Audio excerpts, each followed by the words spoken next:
غصہ ہمیشہ تنہا آتا ہے، لیکن جاتے ہوئے اپنے ساتھ عقل، سمجھ، اخلاق، ذہانت اور شخصیت کی خوبصورتی بھی لے جاتا ہے۔ سچ کہوں تو مجھے یہ عنوان برا لگتا ہے۔ ظلم سہتا ہوا انسان برا لگتا ہے۔ کس قدر ہو گئی مصروف یہ دنیا اپنی، ایک دن ٹھہرے تو مہمان برا لگتا ہے۔ ان کی خدمت تو بہت دور کی باتیں ہیں، یہاں بوڑھے ماں باپ کا فرمان بھی برا لگتا ہے۔ میرے اللہ ہماری قوم کو ذلت سے نکال، اتنی ذلت میں مسلمان برا لگتا ہے۔ تم اس دنیا میں رہتے نہیں ہو، بلکہ تم یہاں سے گزر رہے ہو۔ ایک رسم ہے غسل کعبہ کی، ایک غسل ہے دل کے کعبے کا۔ اس میل کو جمجم دھوتا ہے، اس میل کو آنسو دھوتے ہیں۔ مجھے کن سے کر تو قریب تر، مجھے اپنے در کی گدائی دے۔ مجھے اس جہاں سے غرض نہیں، مجھے اس جہاں کی رسائی دے۔ فطور ہوتا ہے ہر عمر میں جدا جدا، کھلونا عشق اور پھر خدا خدا۔ شک اور خوف دل کی دنیا کو دو حصے میں تقسیم کر دیتے ہیں۔ اللہ جب بہترین سے نوازتا ہے تو بدترین سے گزارتا ہے۔ خدا کو منا رہے ہیں لوگ خدا کی مخلوق کا دل دکھا کر۔ روحانیت کی راہ میں چلنا ہے تو دل سے کینہ، حسد، بغض، نفرت، تکبر اور انا کو نکالنا پڑے گا۔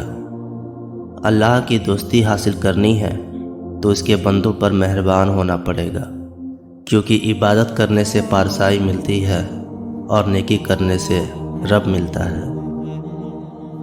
کبھی سنا نہیں کہ انسان کو عاجزی لے ڈوبی، انسان کو ہمیشہ اس کا تکبر لے ڈوبتا ہے۔ جنید بغدادی رحمۃ اللہ علیہ سے پوچھا گیا، کیا کوئی مرد کسی غیر محرم لڑکی کو پڑھا سکتا ہے؟ فرمایا، اگر پڑھانے والا بایزید بستامی ہو اور پڑھنے والی رابعہ بصری ہو، جس جگہ پڑھایا جا رہا ہے وہ بیت اللہ شریف ہو اور جو کچھ پڑھایا جا رہا ہے وہ کلام اللہ شریف ہو، پھر بھی اجازت نہیں ہے۔ عمر بڑھنے کے ساتھ ساتھ غصے کے مقدار میں کمی عقل بڑھنے کی علامت ہے۔ دل سخت کیوں ہوتا ہے؟ اللہ کے نبی صلی اللہ علیہ وسلم نے فرمایا، اللہ تعالیٰ کے ذکر کے سوا زیادہ گفتگو نہ کرو، کیونکہ اللہ تعالیٰ کے ذکر کے بغیر زیادہ کلام کرنا دل کی سختی کا باعث ہے، اور سخت دل آدمی اللہ تعالیٰ سے بہت دور ہوتا ہے۔ تعلیم کی کمی کو تربیت اچھی طرح ڈھانپ لیتی ہے، لیکن تربیت کی کمی کو تعلیم کبھی پورا نہیں کر سکتی۔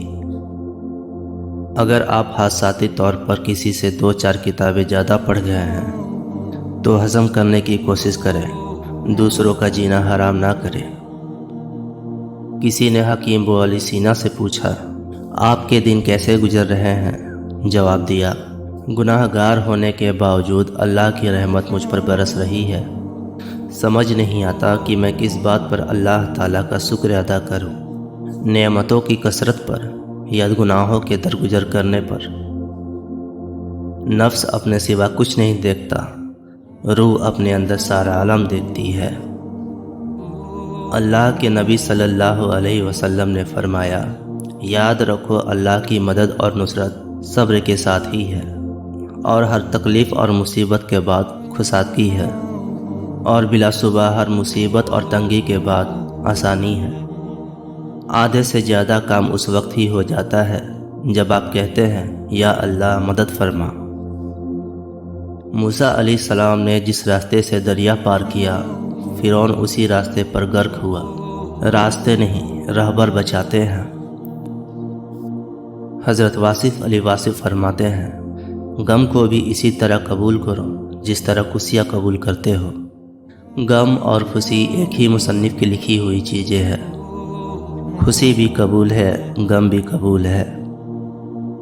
خواجہ حسن بصری رحمۃ اللہ علیہ فرماتے ہیں، بھیڑ بکریاں انسانوں سے زیادہ باخبر ہوتی ہے، کیونکہ چرواہے کی ایک آواز پر چرنا چھوڑ دیتی ہے، اور انسان اپنی خواہش کی خاطر احکام الہی کی بھی پرواہ نہیں کرتا۔